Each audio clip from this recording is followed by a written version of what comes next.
Buenas noches, Buenas noches, ingeniero. Buenas noches. Buenas noches. buenas noches, Buenas buenas noches. Buenas noches a noches. todos. Buenas noches. O sea, no recuerdo muy bien por dónde nos quedamos. Creo que comenzamos a hablar de evaporadores. Sí, creo que empezamos a hablar de evaporadores. Continuar la clase. Bueno, que realmente ya casi estamos realmente terminando la clase. Creo que esta semana terminamos bien la clase. Eh, Creo que nos quedaría como el lunes. Sí, creo que el examen es el martes. Quedaría bien el lunes para terminar de armar los grupos, que ya he recibido varios grupos ya los listados.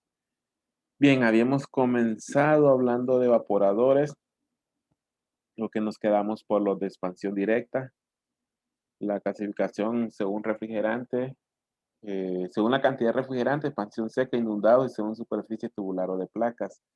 Lo que ya nos habíamos quedado en la siguiente diapositiva, hablando un poco sobre lo que era la expansión directa, que es común que nosotros llamemos expansión directa a los equipos que tenemos eh, en nuestro alcance a nivel comercial, unidades mini split, equipos de refrigeración para cuartos fríos, eso acostumbramos a llamarlo expansión directa. Y en sí a lo que se refiere, creo que lo habíamos mencionado, lo que se refiere es que en los equipos de expansión directa se suministra el refrigerante necesario para que se evapore por completo y necesario para que se dé la transferencia de calor que yo necesito.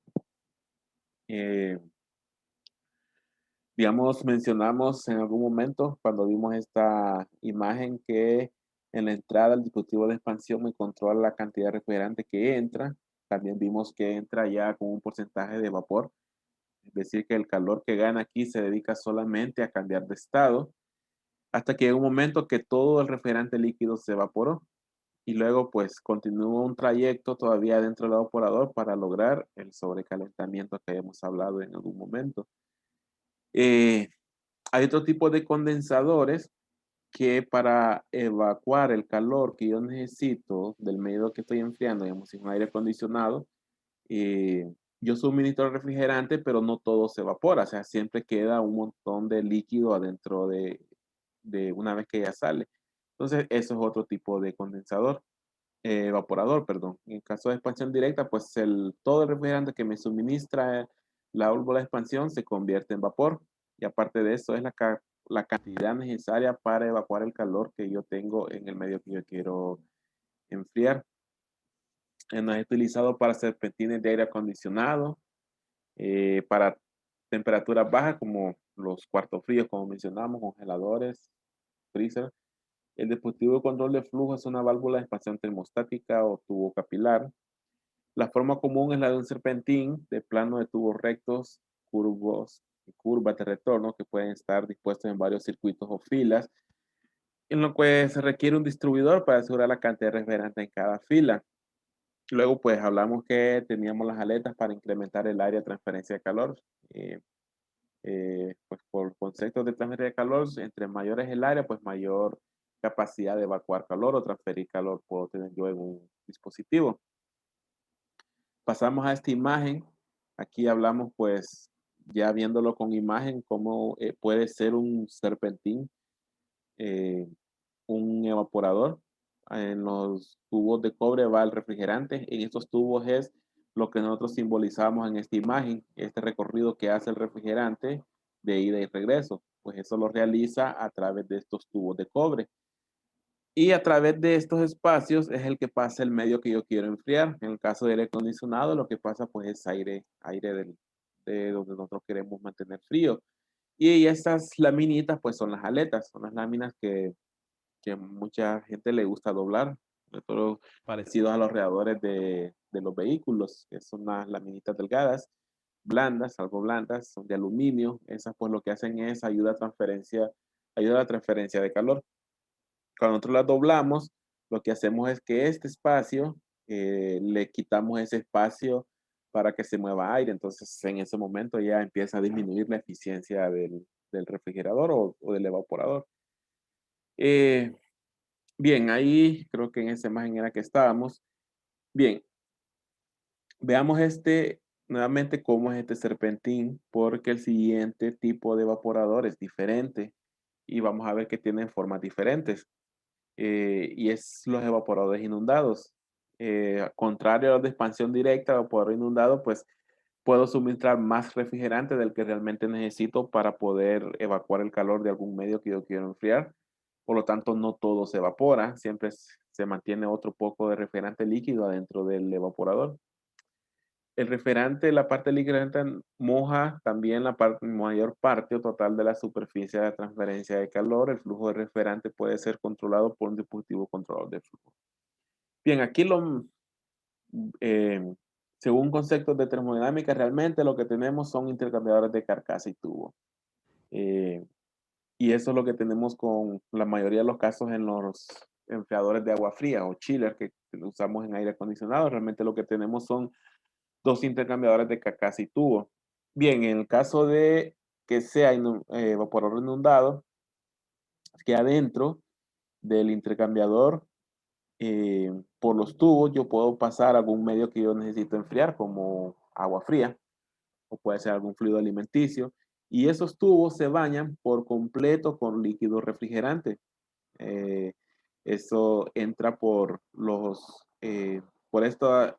esta parte horizontal está la entrada y salida de agua, y si es agua lo que quiero enfriar, y los tubos por los cuales se mueve, yo lo baño por la parte de arriba con refrigerante, o lo inundo, mejor dicho, inundo los tubos de refrigerante. Luego, cuando el agua se está moviendo a través de los tubos, va perdiendo calor y ese calor lo gana el refrigerante y una parte de ese refrigerante se evapora, pero el evaporador sigue estando completamente inundado. Entonces, esa es una diferencia con el intercambiador de expansión directa.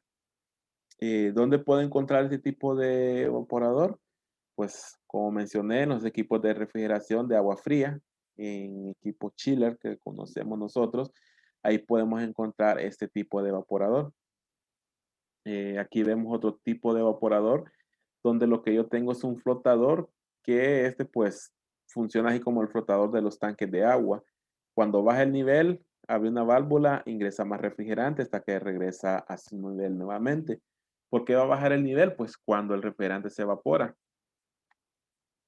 Cuando el refrigerante se evapora, debido al intercambio de calor que puede tener algún fluido moviéndose a través de estos tubos. En ese caso puede ser agua, puede ser un fluido alimenticio. Entonces, este es otro tipo de evaporador. Ese es el evaporador inundado. No es más que un intercambiador de carcasa y tubo. Eh, bueno, en el caso de chiller, puedo tener los dos casos, igual que en unas calderas. El refrigerante puede inundar los tubos o el refrigerante puede ir por los tubos, es otra situación. Y el caso de que inunda los tubos ya es agua, podría ser, es agua lo que inunda los tubos. Bien, eso es un enfriador o un evaporador inundado. Vamos a ver otros tipos de evaporadores que también podrían considerarse también evaporadores inundados, pero son otro tipo de evaporadores que ya su aplicación quizás no sea para aire acondicionado o para refrigeración de cuartos fríos, sino para aplicaciones industriales o comerciales, en aplicaciones alimenticias, para enfriamiento de fluidos alimenticios, puede ser leche, puede ser cerveza, eh, incluso puede ser también un tanque de agua, puede ser un tanque de agua también. Eh, Hay dos tipos que son como las imágenes que podemos ver ahí, que tenemos el evaporador de casco y serpentín, que es parecido en concepto al de casco y tubo. El casco y serpentín lo que tenemos es un tanque, en este caso vemos un tanque de acero inoxidable, puede ser pues que es fluido alimenticio y no queremos contaminación con un material que produzca óxido, entonces pues, utilizamos acero inoxidable. Y adentro tenemos un tubo que hace en este caso, un como espiral, y a eso es lo que se le dice serpentín, y el casco, pues a lo que es el tanque exterior. Adentro está lo que es el medio que yo quiero enfriar, y por los tubos va el refrigerante. Vamos a ver, según la imagen, esta es la entrada del refrigerante. Entra, empieza a enfriar al fluido, empieza a ganar calor y se sigue el proceso que ya hemos estado viendo, empieza a evaporarse y bueno, y después puede sobrecalentarse. Y aquí tenemos la salida. Después de la salida, pues va al compresor. ¿A dónde está el compresor? Pues aquí lo podemos ver en esta parte de abajo. Aquí realmente está unido tanto compresor como condensador en esta parte de abajo. Y el evaporador sería todo este tanque. Es un equipo de refrigeración, aunque estemos más acostumbrados a equipos de refrigeración como aire acondicionado, pero este también es un equipo de refrigeración. Estamos proveyendo un enfriamiento de un medio. Desde ese momento, pues ya tenemos un equipo de refrigeración. Y otro es, bueno, es como repetir un poco la diapositiva anterior, los enfriadores de casco y tubo. Eh, ambos, bueno, el de casco y tubo que, como mencionamos, puede ir el refrigerante por el tubo, puede ir el refrigerante por el casco, aunque también sean inundados. Pero este es otro tipo de evaporador, que parece un tanque. Bien, hay otro tipo de Inge, enfriador, ¿sí? disculpe la pregunta, buenas noches. ¿Dónde se Buenas. aplican ese tipo de evaporadores? El anterior que estábamos. Ah, puede ser en fluidos alimenticios. Digamos, si vamos, ¿dónde podríamos mencionar? Aquí en las productoras de leche, hay tanques que están fríos. Puede ser que adentro haya leche fría. Entonces lo que se tiene son tanques de acero inoxidable que uno cuando los toca está frío, pero realmente es un evaporador. Por adentro pues tiene que ir un circuito de refrigeración que mantiene todo lo que es el fluido alimenticio, pues lo mantiene frío. Puede ser también tanques de agua caliente para algún proceso donde yo necesito agua caliente. Nada más que bueno, ahí realmente me estoy adelantando, pero en ese caso sería un condensador. Pero procesos industriales alimenticios podría ser la aplicación. Una última Eh, pregunta. sí. En el caso de los evaporadores inundados que estaba hablando, ¿cómo lo podría uno aplicar en un chiller, por así decirlo? Bueno, es que Chile trae un evaporador inundado. Eh, bueno, ahí teníamos la imagen. Y a ver, ¿cuál es? Creo que es el de abajo. A ver. Sí, creo que es el de abajo, con el evaporador.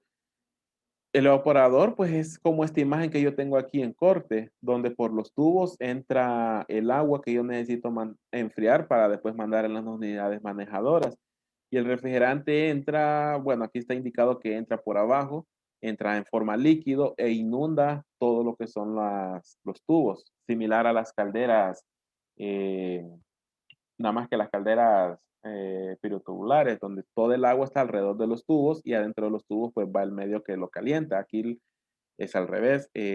Tengo agua a través de los tubos y el refrigerante baña lo que son los tubos. Ahora, el contacto entre el tubo y el refrigerante, el tubo realmente solo separa el agua, que es el que necesito enfriar, y el refrigerante mantiene completamente inundados los tubos.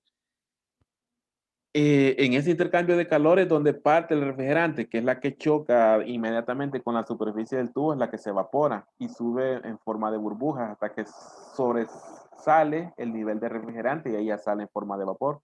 Y de ahí pues va para el compresor. Pero sí, este es incluso en los chiles enfriados por agua tenemos un condensador inundado y también un evaporador inundado en esos dos casos. Eh, bueno, también hay chillers de placas. Creo que vamos a ver más adelante también un evaporador de placas, nada más que para capacidades pequeñas. Pero en el caso de un chiller que es enfriado por aire, el refrigerante en sí no está directamente todo en el condensador al momento de hacer el intercambio de calor. Depende con quién lo esté intercambiando. Digamos, en el evaporador, el refrigerante está intercambiando calor con el agua que necesito enfriar para mandar a las unidades manejadoras. Luego, este refrigerante, cuando va al condensador, allá se evapora en contacto, dependiendo si es enfriado por aire, al estar en contacto con el aire exterior y bota el calor que ganó en el evaporador y que ganó en el compresor. Pero en los dos lados hay intercambio de calor, solo que en uno hay intercambio de calor con el medio que quiero enfriar y en el otro, en el condensador, intercambio de calor con el medio al cual quiero rechazar todo el calor que gané en el evaporador y compresor. Realmente en los dos lados hay intercambio de calor. O no sé si es que no le entendí bien la pregunta o a eso se refería. No, no, no, sí, sí, a eso puntualmente. Sí, sí, en los dos lados hay intercambio de calor. Solamente que en los enfriados por aire, todo ese serpentín que rodea todo el chiller es el condensador. En el caso de enfriado por agua es como el que tenemos acá abajo. Los dos son casco y tubo. Ahora sí, gracias. Bien. em, para enfriar cerveza también podemos tener este tipo de evaporador. Hay un proceso al elaborar cerveza, hay una etapa del proceso donde debo enfriarlo a cierta velocidad durante cierto tiempo, entonces se puede utilizar también este tipo de evaporador. Ingeniero, ¿Sí? pero ese tipo de enfriadores llevan algún tipo de paleta para que no se congele el líquido o se pone a cierta temperatura. Debe haber un control de temperatura. Pueden pasar dos cosas, que se congele el fluido que quiero enfriar, pero para que eso pase, el refrigerante debería estar por debajo de la temperatura de congelación del fluido al cual yo quiero enfriar, ¿verdad?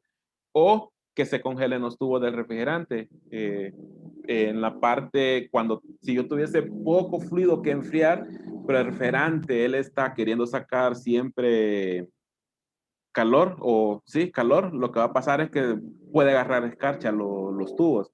Pero para eso, pues, debe haber un control de temperatura. ¿Qué quiere decir eso? Que si yo tengo enfriando un fluido acá, imaginemos que quiero enfriar un fluido que a 4 grados, 5 grados, estoy cerca del punto de congelación.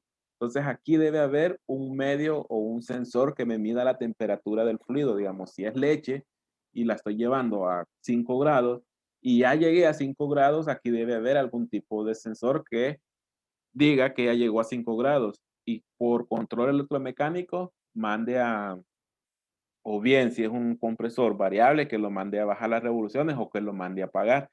¿Para qué? Para que no haya más flujo de refrigerante y no siga ganando calor.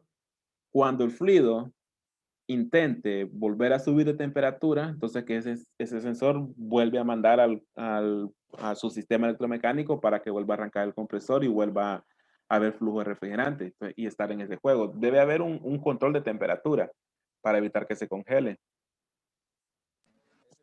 Ese control de temperatura debería dominar la válvula EPR.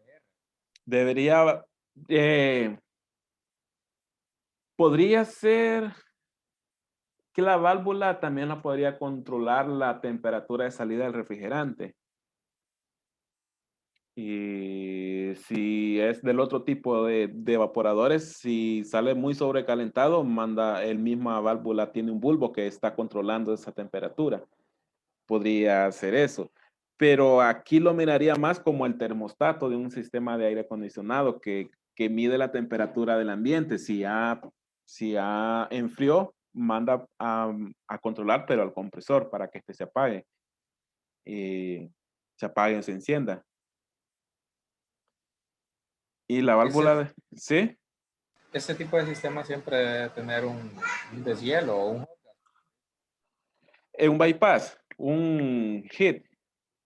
Sí, para que después de que cumple el ciclo No se congele. completamente, ¿verdad? Sí, igual los chillers tienen ese sistema. Igual los chillers tienen un sistema de bypass para mover vapor, vapor sobrecalentado y provocar el descarche. Los sistemas de refrigeradoras también tienen ese sistema de descarche. Los cuartos fríos tienen un sistema de descarche también. No sé si lo mencioné o no. No hemos llegado a cuarto frío, el otro parcial. Me estoy adelantando. Los cuartos fríos también tienen un sistema de descarche para evitar que las puertas, bueno, al congelarse, no se tranquen, no sé si les ha pasado en los refrigeradores, en la parte de arriba donde está el congelador, cuando agarra mucho escarcha, esa escarcha a veces pega a la puerta. Entonces, también tiene que haber un sistema de descarche. Eh, no sé si les ha pasado que ponen la mano a la altura del congelador y lo sienten caliente. sienten caliente, caliente, que uno dice, "Ey, qué caliente está el cuerpo del refrigerador en la parte de arriba", pero es porque posiblemente esté en un proceso de descongelamiento el sistema. Eh, puede estar en ese proceso. ¿Qué más? ¿Y eso cómo funciona, ingeniero? ¿Qué es lo que hace Pues, ahí para que... como mencionaba el compañero, a ver, lo que se hace es que hay como un bypass que saca refrigerante sobrecalentado. Y ese refrigerante sobrecalentado pues está a mayor temperatura y se mueve al lugar donde yo necesito controlar el descarche. Entonces, como va caliente el descarche está a temperatura bajo cero, el flujo de calor es de lo congelado hacia el vapor sobrecalentado y provoco ahí descongelo. Eh, sí, lo que hago es evadir un poco, incluso por eso es que puede decirse bypass, evadir un poco un refrigerante en lugar que vaya al condensador, lo saco directo y lo llevo al área del evaporador. Y como sobrecalentado, pues ahí provoco el descongelamiento. Ah, ok. ¿Qué más? Podríamos, bueno, si nos queda tiempo, podríamos dedicar una hora antes del examen para explicar esos temas con un diagrama. Lástima que no tengo aquí un diagrama que incluya la parte del bypass. Eh, bien. Bueno, aquí tenemos, este sí lo conocemos bien, que es otro enfriador. Puede ser de este tipo, que es los enfriadores utilizados bueno, en los refrigeradores. Eh, de- uno de los tipos puede ser que el refrigerante fluya por todo lo que es la pared del refrigerador. La pared puede tener estos como canales a través del cual se mueve el refrigerante y hay intercambio de calor a través de toda la pared o de las tres paredes. Bueno, enfrente es la puerta del refrigerador. A través de las tres paredes restantes del refrigerador, ahí podemos tener ese tipo de evaporador. Y en los refrigeradores domésticos podemos tener ese tipo de refrigerador. Bueno, los de antes tenían un serpentín en la parte de atrás que era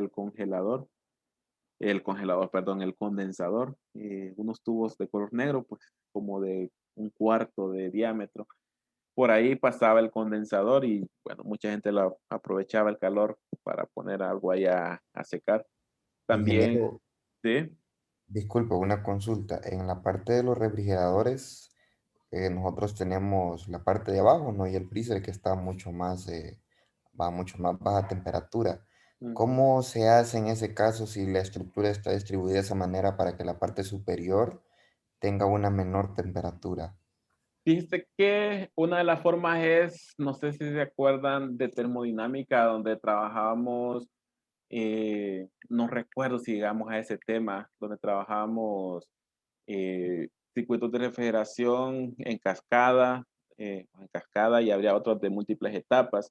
Entonces hay un momento donde yo muevo diferentes presiones en la parte de abajo y diferente presión en la parte de arriba. Recordemos que la presión de saturación le corresponde a una temperatura de saturación. Entonces, con un circuito trabajando en dos etapas, puedo trabajar uno a diferente etapa donde la temperatura de saturación no baje que podría ser de 4 grados centígrados para tener nada más donde quiero mantener helado. Y el siguiente lo continúo comprimiendo un poco más para bajar un poco, comprimiendo un poco más, perdón, no comprimiéndolo, sino lo saco en la parte de la expansión a una presión más baja y la llevo en la parte de arriba. Presión más baja, pues una temperatura de saturación más baja y procuro a llevarlo a una temperatura de saturación más baja que me provoque una temperatura de menos 5 grados, menos 10 grados centígrados. Entonces es una forma de poderlo trabajar. Eh, Saco como dos circuitos, divido el circuito en dos y los trabajo a diferentes presiones de saturación. Eso me va a provocar temperaturas de saturación diferentes con el mismo circuito de refrigeración, incluso con el mismo compresor. Eso le iba a preguntar, ingeniero, si era necesario con el mismo compresor siempre. Es con el mismo compresor. ¿Y de qué manera se aumenta la presión en el segundo circuito, suponiendo en el circuito de... Eh, es que creo, no sé si es que lo mencioné mal, pero realmente es cuando viene hacia el evaporador. En la parte del dispositivo de expansión, es como cuando tenemos la campana en el diagrama de Molière, tiramos una línea que dividía los dos circuitos como a la mitad. Eh, el compresor sí lo eleva hasta la presión que yo necesito para poder botar el calor afuera. El compresor sí hace un solo trabajo. Donde yo separo es cuando ya viene de regreso hacia el evaporador. Separo uno para que no me lleve una temperatura de saturación muy abajo. Realmente es cuando vengo de regreso, después del condensador. Ahí separo los circuitos, creo podría ser como un bypass donde antes de seguir bajando la presión, el dispositivo de expansión, salgo y me meto a la parte donde se lo voy a helar y el resto del refrigerante continúa su recorrido expandiéndose aún más para bajar la temperatura de saturación aún más y irme hacia el congelador. Luego, cuando salen los dos refrigerantes, se vuelven a unir y de ahí van al compresor. Realmente el compresor sí hace siempre el mismo trabajo.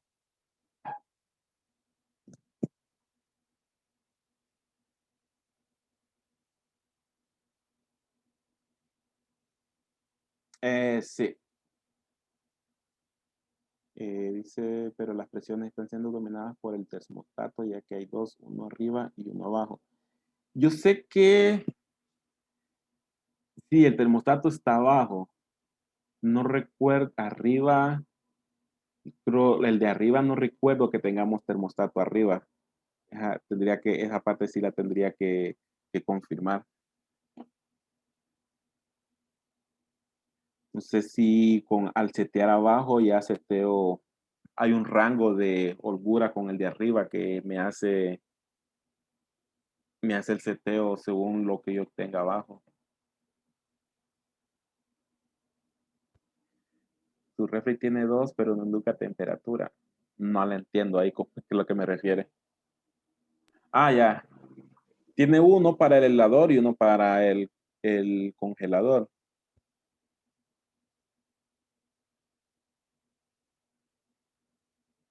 Sí, el de arriba, el de abajo puede ser que setee la presión a la cual yo saco antes de que termine de expandirse por completo. Y el de arriba, la expansión por completa cuando llega a la temperatura de saturación más baja.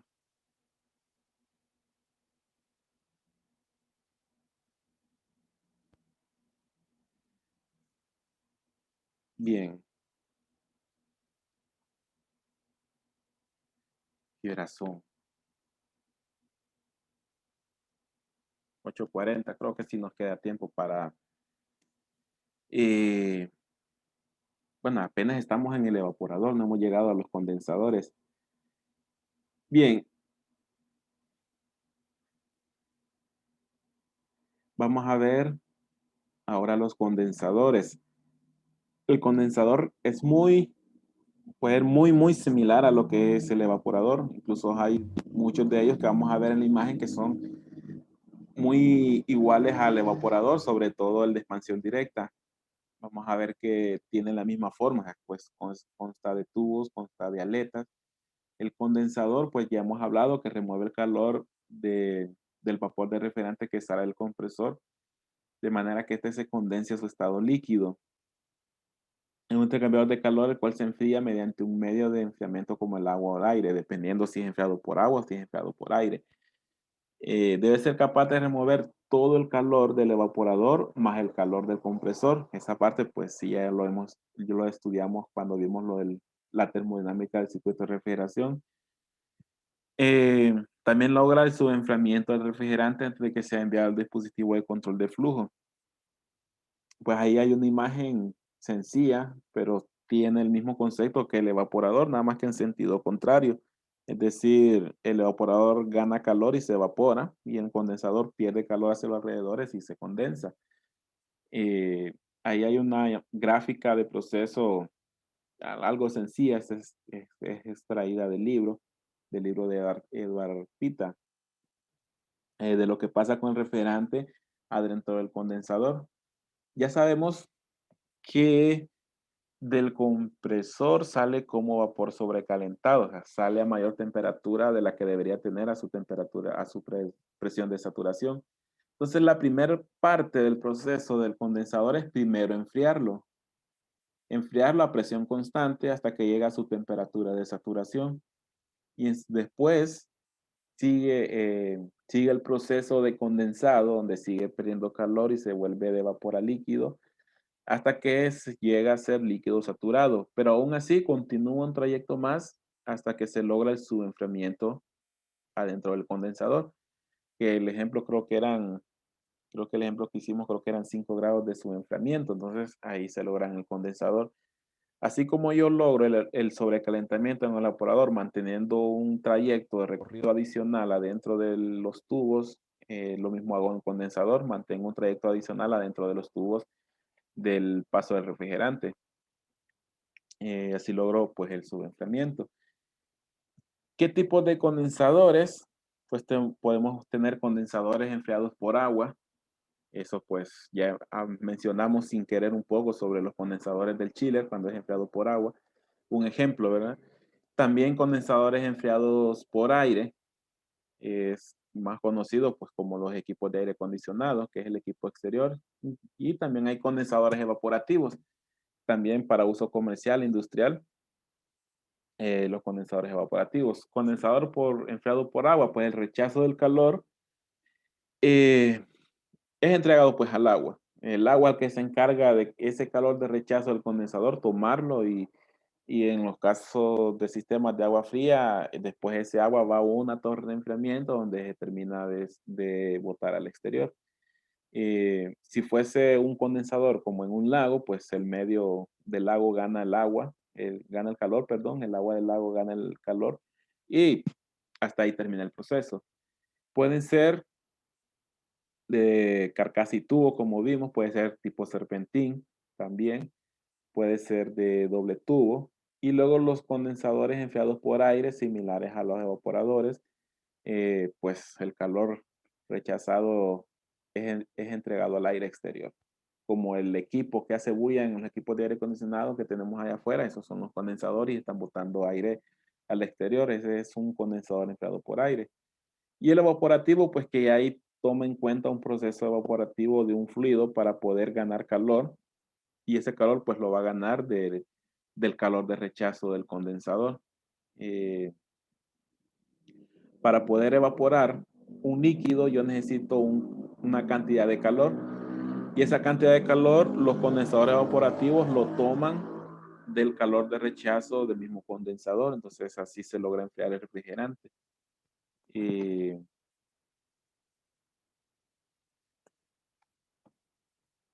Vamos a ver primero algunos tipos de condensadores enfriados por agua de doble tubo.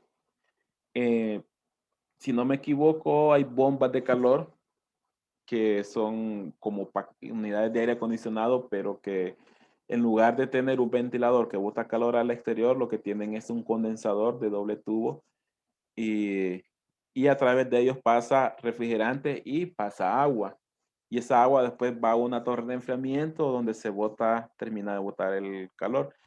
En ese tipo de bombas de calor, lo que yo puedo tener es un condensador de doble tubo, que esto es un tema pues, visto si no me equivoco, desde termodinámica 1, donde yo tengo un tubo adentro de otro tubo. Podríamos decirlo de esa forma. Tengo un tubo dentro de otro tubo, donde en uno va un líquido refrigerante y en el otro va un líquido que me sirve para enfriar el líquido refrigerante. Digamos, si vemos esta imagen, por la parte exterior entra refrigerante, o sea que por el tubo de mayor diámetro va refrigerante. En ese caso es el refrigerante entrando por este tubo de acá, el más delgado. Entra para el lado exterior. Y después, por el tubo interior, para este ejemplo, pues va agua. Y el agua es el que se encarga de ganar el calor del refrigerante que viene del compresor. Y en el proceso, pues lo enfría y después lo condensa. Entonces tenemos este tipo de condensador. Para aire acondicionado los podemos utilizar. para agua caliente. Podemos reutilizar agua caliente reutilizando el calor de rechazo de un condensador, como tener recuperación de energía. Y nuevamente podemos tener el condensador de casco y tubo, que es el caso de los chillers para agua fría, pero chiller enfriado por agua. Donde tenemos agua de enfriamiento o agua de condensación, dado pues que su uso es para condensar el refrigerante que entra al condensador. Después esta agua de condensación va a una torre de enfriamiento que la vamos a ver también. Creo que ya va a tocar verlo mañana. Esa torre de enfriamiento es el que se encarga de terminar de botar el calor pues al exterior. En esos casos también tenemos un intercambiador de casco y tubo. Y el chiller que está aquí, que es la misma imagen del inicio, tenemos tanto el evaporador de casco y tubo y el condensador de casco y tubo. Tenemos esas dos formas. Bien, esto es un condensador de casco y tubo. Hay otros tipos de condensadores también, de casco y serpentín. Es parecido al evaporador de casco y serpentín. ¿Qué era aquel caso? Pues un casco era como un tanque, que es donde nos detuvimos a hablar, y el serpentín que iba adentro como un espiral en el cual iba el refrigerante. En el condensador de casco y tubo similar, también tenemos como un tanque, la forma del casco como un tanque y un tubo espiral. En esta imagen está un poco intercambiado. En el evaporador que vimos anteriormente, en el tanque estaba el fluido que quiero enfriar y por el serpentín iba el refrigerante. Aquí hay una diferencia, está un poco intercambiado y lo que tenemos es agua a través de esta espiral y refrigerante que inunda esa espiral. Y ese contacto es el que hace condensarse al refrigerante. Tenemos esta otra forma también y de casco y serpentín. Bien, ¿qué más? Tenemos también condensadores enfriados por aire. Estos son los que mencionaba que son muy similares a los evaporadores. También tenemos un serpentín con un juego de tubo de cobre que va y regresa. Y en ese tubo de cobre va el condensado, el refrigerante condensándose, que podemos verlo en este equipo de forma horizontal. Tenemos aquí el serpentín. Este es pues la parte de los tubos de cobre por donde va el refrigerante. Adentro pues hay las mismas aletas que vimos en el serpentín del evaporador. También tiene el mismo proceso. Comienza primero a enfriarse, después se condensa y por último se crea el subenfriamiento. Aquí podemos ver de una forma esquemática con color rojo, burbujas rojas, la parte que ya se va condensando del refrigerante. Se empieza a enfriar, luego a medida va caminando y sigue en contacto con el medio enfriador, que en este caso pues es aire, se sigue condensando hasta que llegó a ser líquido saturado. Pero aún así continúa su recorrido para seguirse enfriando un poco más y proveer lo que es el subenfriamiento y luego pues ya va hacia el dispositivo de expansión. Y ahí es donde terminamos teniendo eh, el subenfriamiento que nos ayudaba a aumentar un poco la capacidad del efecto de refrigeración del evaporador. Bien, ¿qué más? Bueno, creo que hasta aquí para terminar por hoy. Yo creo que mañana o pasado mañana terminaríamos lo que es el contenido. Con eso ya nos podríamos ir a examen. Podríamos ver, bueno, el examen es el martes. El lunes podríamos ver algún tema que ha surgido en las preguntas, terminarlo de ver un poco mejor el lunes, ya como no para examen, pero sí como un tema especial para esas consultas que han surgido aquí en la clase. Eh, bien, los grupos, creo que ya la mayoría me mandó sus listados. Vamos a ver de aquí al miércoles quiénes no están en grupos para terminarlos de ingresar a algún grupo. También vayan trabajando en el proyecto. Bueno, realmente no se los he asignado, no, pero sí por lo menos ir viendo el informe y viendo cuál es la información que hay que ir recopilando para ir dándole forma al informe. El segundo parcial va a ser sobre dimensionamiento de tuberías de cobre. Entonces, La idea sería que ya esta semana, pues sí, ya terminemos armado el grupo. Bueno, tuberías de cobre y diseño de cuarto frío va a ser el segundo parcial. Y ahí es donde sí va a ser necesario que ya empiecen a armar su informe y su exposición para el final de periodo. Bien, entonces nos quedamos aquí. Ingeniero, ¿Sí? el examen llega hasta aquí. Llega, bueno, nos falta todavía, nos falta torres de enfriamiento, condensadores evaporativos, Cierto, hoy no es miércoles. faltan los compresores. Sí, yo creo Ok, que, ok. sí, creo que el contenido nos va a hacer falta mañana, sí, mañana y el miércoles, porque nos falta compresores y dispositivos de expansión. Sí, tenemos para 2 días más.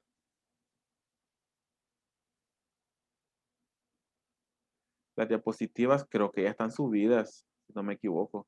Ah, sí, alguien creo que me dijo que no estaba. Sí, no, sí, sí, la presentación se les pasa. Yo pensé que la había subido ya. Pero sí, la presentación se les pasa porque de la presentación es que van a estudiar el contenido. Y el libro, pues, para complementar todavía más en lo que esté en la presentación. Los videos ya los subí, los de la semana pasada, se me había escapado subirlos, ya están subidos los 2 videos de la semana pasada también, para que lo puedan ver. Bien, entonces nos vemos mañana para terminar, bueno, continuar con el contenido con compresores y dispositivos de expansión. Buenas noches, ingeniero. Bueno, buenas Buenas noches. Buenas Buenas noches. Buenas noches, Buenas noches. ingeniero. Buenas Buenas noches. noches. Buenas noches, Inge. Buenas noches.